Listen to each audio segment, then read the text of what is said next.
है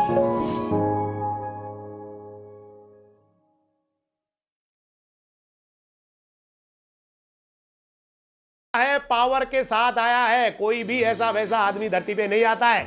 ऐसा वैसा वो आके बन जाता है, ऐसा वैसा वो माहौल से बन जाता है, ऐसा वैसा वो ऐसे वैसे लोगों के साथ रह के बन जाता है, ऐसा वैसा किसी को ना देख के ऐसे वैसों को देख देख के ऐसे वैसों को ऐसे वैसे करते हुए ऐसे वैसे जो होते हैं उनको ऐसे वैसे देखने से वो खुद भी ऐसा वैसा बन जाता है। एक्चुअली पावरफुल माइंड के साथ आता है भाई।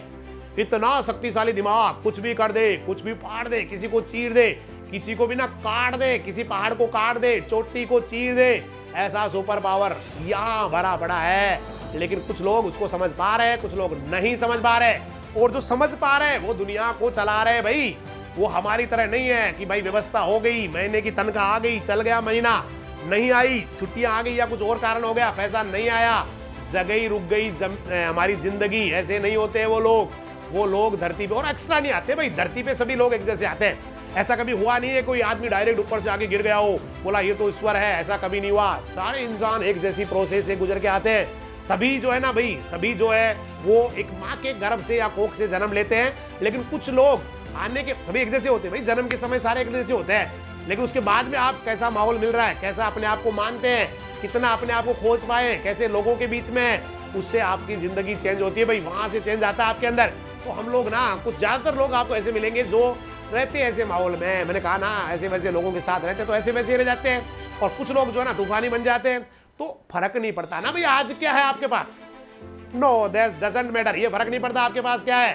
फर्क एक ही चीज का पड़ता है कि आप अपने आप को क्या मानते हैं। तो कुछ लोग ऐसे होते हैं बेटा जो जन्म से हो सकता है वो बहुत गरीब हो, क्योंकि जन्म कहाँ होना है ये तो हमारे बस की बात नहीं है भाई। कहाँ होना है, किस धर्म में होना है, किस जाति में होना है, किस जगह होना है, रेगिस्तान में होना है या हरियाली में होना है, पानी नदी के आसपास होना है या बिल्कुल ही जहाँ पानी नहीं है वहाँ होना है, ये पता नहीं है ना भाई। किस देश में कहाँ कैसे ये नहीं हो सकता। लेकिन जन्म लेने के बाद में मेरा जीवन कैसा होना है ये आदमी खुद डिसाइड करता है बेटा, अपने आप डिसाइड करता है। वो कैसे सपने देखता है, कैसे कैसे जो है ना वो सपनों को पूरा करने के लिए अपनी ताकत लगाता है, कैसे वो बड़े रिस्क लेता है, बड़े चैलेंजेस को एक्सेप्ट करता है, कैसे वो है ना एक तूफानी अपने आप को बनाता है, उस पर सारा खेल डिपेंड करता है। तो कुछ लोग धरती पे ऐसे हैं जो थे कुछ भी नहीं, मतलब उनको कुछ नहीं समझते लोग, कुछ नहीं था, ऐसे ना एक यूं मान लीजिए जिंदगी चल रही थी, है ना। और आज बेटा उनका अगर हम देखें तो लोग उनको सल्यूट करते हैं, उनकी मेहनत को सल्यूट करते हैं, उनकी कामयाबी को सल्यूट करते हैं। और हर इंसान बेटा कामयाब होने के लिए धरती पे आता है, हर इंसान आता है। लेकिन सारे अगर कामयाब हो जाए तो भाई उस ईश्वर के सामने बड़ी प्रॉब्लम हो जाएगी।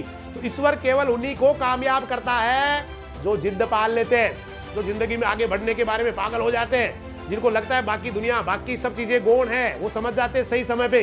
कुछ लोग समझ नहीं पाते भाई, वो उन चीजों को बढ़िया मानते हैं जो वास्तव में लाइफ में गौण होती है, जिनका कोई महत्व नहीं होता, जो जिंदगी में बर्बाद कर सकती है, तबाह कर सकती है, जिंदगी खत्म कर सकती है, आदमी को ना नेस्तो नाबूद कर सकती है, आदमी को मतलब यूं कहते हो कि सुपड़ा साफ कर सकती है आदमी का, उसके पीछे पड़ जाते हैं लोग।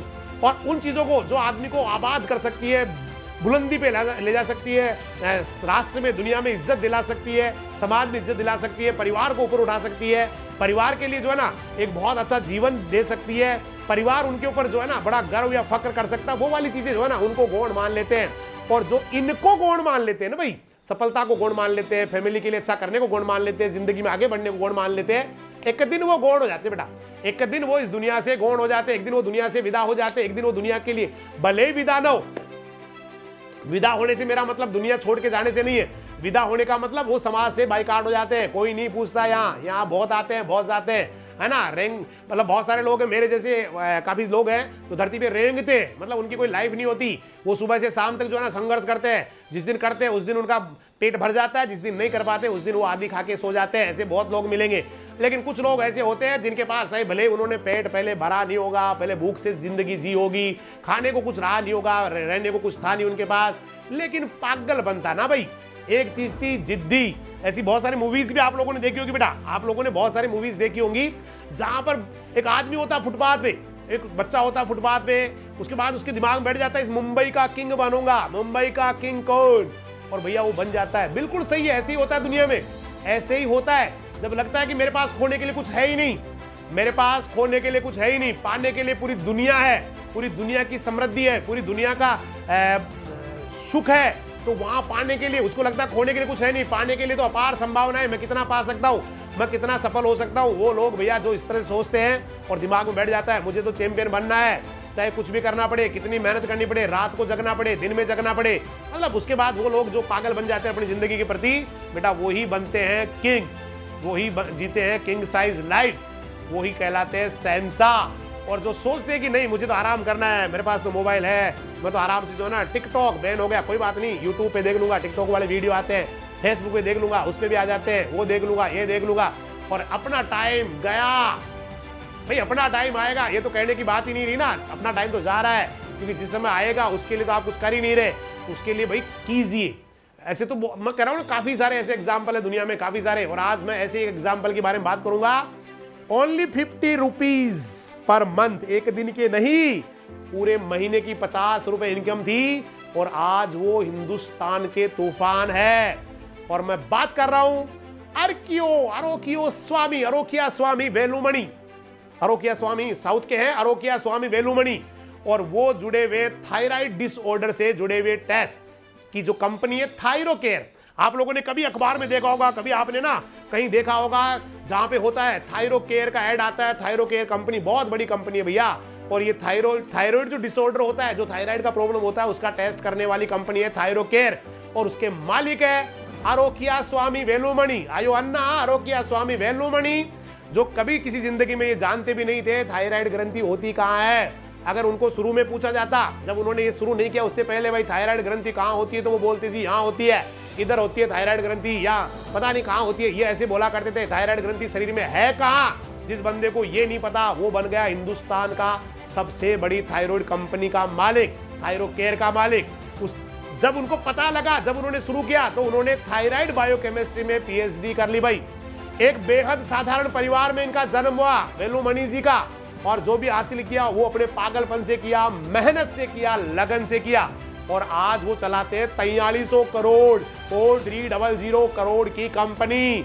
जीवन से मिले हुए पूरे अनुभवों ने उनको बहुत सिखाया, बहुत गजब बनाया। और नौकरी, मतलब जो कंपनियां, अन्य कंपनियां जो है ना नौकरी के अनुभव देखती है, ये हमेशा अच्छे लोगों को, जो बेस्ट होते हैं, फ्रेशर्स को नौकरी देते हैं। ये अनुभव नहीं चाहिए इनको, चाहिए एनर्जी वाले पागल लोग, मतलब अलग ही लोग चाहिए इनको। ये वो लोग नहीं चाहिए भाई, अनुभवी होने चाहिए। कितने साल का अनुभव है, 10 साल का, भाई फर्क नहीं पड़ता। पागलपन कितना है तेरे अंदर, जुनून कितना है। बोला सर मैं तो बहुत जुनूनी हूं, आजा, पहले काम किया, बिल्कुल नहीं किया, आजा भाई तू तो अंदर आजा। ये इनकी कहानी है। तो हम आपसे बात करेंगे कैसे बन गए ये इतने बड़े एम्पायर के मालिक, कैसे मेहनत और धीरज के ऊपर जो है ना आदमी है ना इतना बड़ा बन सकता है। और एक्चुअली आज भी उनके पास कोई कार नहीं है, ना कोई बड़ा बंगला है, ना गाड़ियों का कोई शौक है, ना कुछ दिखाने के लिए। और वेलुमणि जो ये स्वामी जी थे, इनके पिताजी एक किसान थे, बेहद मामूली किसान। भाई जी थोड़ी सी जमीन थी, तमिलनाडु के कोयम्बटूर के पास एक गांव था, थोड़ी सी जमीन। पिताजी की हालत इतनी खराब थी कि पूछो मत। मतलब घर वालों ने इनके ऊपर जिम्मेदारी भी नहीं डाली, भाई आप काम कर लीजिए, क्योंकि इनको भाई ऐसी हालत थी, कहां से क्या काम करेंगे। तो सारी की सारी जो जिम्मेदारी थी वो उनकी मदर पे थी। और मदर के थे 4 बच्चे, मतलब ये 4 भाई बहन थे, और पूरी जिम्मेदारियां मदर ने ले ली थी। वो इनको पढ़ाना, खिलाना, सब कुछ। और मां ने जो है ना, मां ने 2 भैंस खरीद ली बेटा, और भैंस का दूध निकाल के बेचना शुरू कर दिया। और उससे उस जमाने में इनके घर पे आते थे 50 रुपए, बस 50 रुपए से ही वो अपने घर को 10 साल तक चलाती रही, 50। अब उसके बाद में इन्होंने जो है ना, डॉक्टर वेलुमणि ने कॉलेज की पढ़ाई के लिए घर छोड़ दिया, बोला पढ़ूंगा, क्योंकि उनको पता था कि शादी तभी होगी जब मैं नौकरी लग जाऊंगा या पढ़ लूंगा। 19 साल की उम्र में इन्होंने ग्रेजुएशन किया।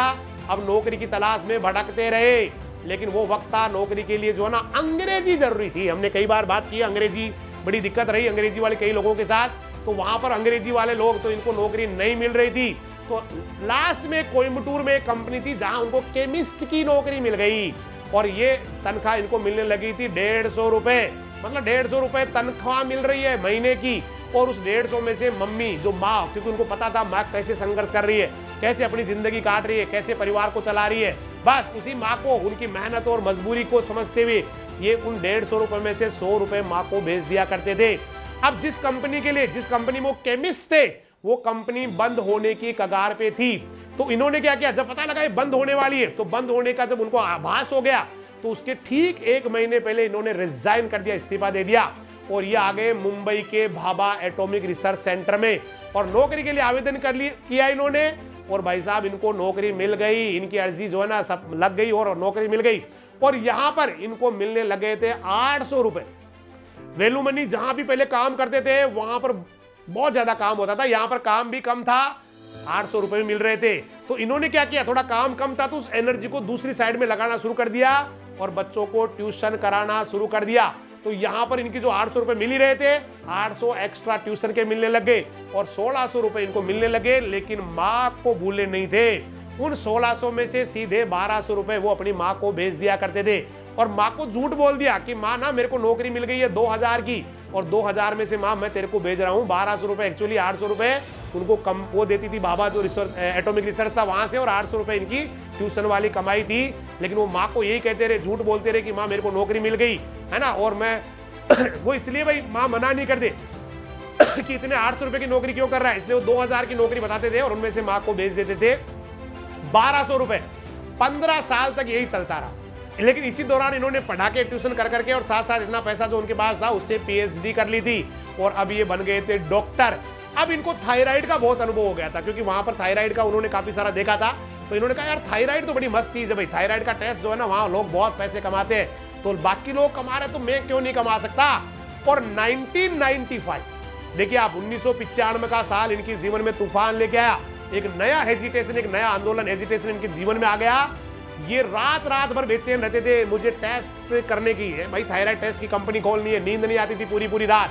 और रात के 12 बजे, एग्जैक्ट रात के 12 बजे इन्होंने कंपनी को लेटर भेज दिया, ईमेल भेज दिया कि मैं कंपनी में नहीं आऊंगा, रिजाइन कर दिया। 1995 की बात है, रात को 12 बजे कंपनी से रिजाइन। लेकिन इनके पीएफ में 1 लाख रुपए जमा थे, तो वो 1 लाख रुपए इनको मिल गए थे, पीएफ जो उनका जमा करता था वो मिल गया था। और इन्होंने एक सबसे पहली टेस्टिंग लैब लगाई थी मुंबई के अंदर थायराइड टेस्ट की। धीरे धीरे काम बढ़ता गया और ये जो सैंपल लैब है जो थायराइड टेस्ट था वो मुंबई के अलावा भी बाहर चलता रहा। यद्यपि जो सेंट्रल टेस्ट सेंटर था, मेन सेंटर था, वो मुंबई रहा, लेकिन धीरे धीरे फैलता गया। और बाकी जो है इन्होंने फिर आगे चल के एक कंपनी थी CX पार्टनर्स, है ना, उसने थायरोकेयर में, इनकी जो कंपनी थी वो थायरोकेयर में 30% शेयर इन्होंने खरीद लिए जिसकी कीमत थी 188 करोड़ रुपए। बाद में 600 करोड़ की कंपनी बन गई।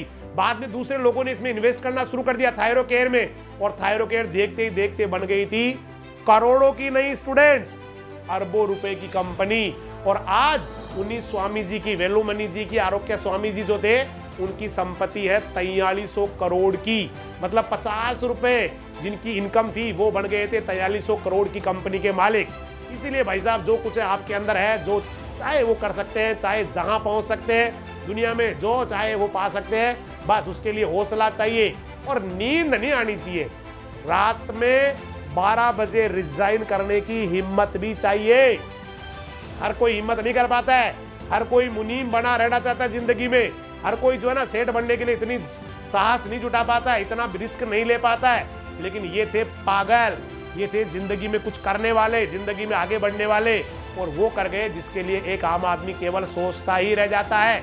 एक आदमी केवल मतलब जो भी चाहो वो है ना भाई, मतलब गजब होना चाहिए आदमी को ना, ये तूफानी आग लग जानी चाहिए साली। ये कहानी सुन के ना आपके आग लग जानी चाहिए, मैं भी जबरदस्त करूंगा, अच्छा करूंगा जिंदगी में, भाई तभी अच्छा कर पाओगे। कुछ लोग होते हैं फर्क नहीं पड़ता उनको कुछ भी कह दो, कुछ भी समझा दो, कोई फर्क नहीं पड़ता, मतलब उनके दिमाग में असर नहीं होता इन बातों का। वो इतना मतलब अपने आप को ऐसी इस स्टेज पे लेके आ गए कि आजकल जो है ना कुछ भी कह दो ना उनके कोई फर्क नहीं पड़ता।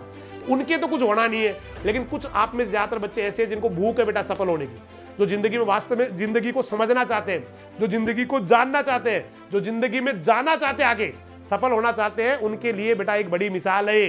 तो आप कुछ भी कर जाएंगे बेटा, कुछ भी। आपको लग रहा है मैं कैसे कर सकता हूं, वो तो ये थे, वो तो ये थे, बेटा जरूरी नहीं आपका थायरोकेयर कंपनी हो, आपका और भी बहुत बड़ा कंपनी कि आपके नाम से, आपके पापा जी के नाम से या आपके परिवार के नाम से, इससे भी बड़ा कंपनी बन सकता है, इससे भी बड़े आदमी आप बन सकते हैं। क्योंकि कभी इन्होंने भी, स्वामी जी ने भी नहीं सोचा था कि एक दिन मैं वहां पहुंच जाऊंगा। घर से जा रहे हैं केवल ये भाई नौकरी मिल जाए, शादी हो जाए, और वो आदमी इतना बड़ा। तो ये तो सब समय के साथ बेटा आदमी के सपने बड़े होते जाते हैं, जो चलते रहते हैं उनको जरूर मंजिल मिलती है, निश्चित रूप से वो मंजिल को पाते हैं। लेकिन जो लोग कभी चलना ही शुरू नहीं करते वो तो कहीं जा नहीं सकते ना भाई। तो आप चलना शुरू कीजिए, लक्ष्य बनाइए जिंदगी का, कुछ भी बनेंगे भाई, हम तो आईएएस बनेंगे भाई, आईएएस बनेंगे भाई, जिंदगी में आईएएस बनेंगे भाई, आरएएस बनेंगे भाई, ये कंपनी बढ़ाएंगे भाई, ये काम करेंगे भाई, हमारे तो इंडस्ट्री लगाएंगे भाई, हम तो ये इंस्टीट्यूट लगाएंगे भाई, ये वाला काम करेंगे। कोई काम ना तो पहले कभी मुश्किल था, ना आज मुश्किल है, ना आज से 15 साल, 100 साल, 10 साल, 20 साल बाद में मुश्किल होगा। कभी कोई काम, किसी युग में कोई काम कभी मुश्किल नहीं था बेटा।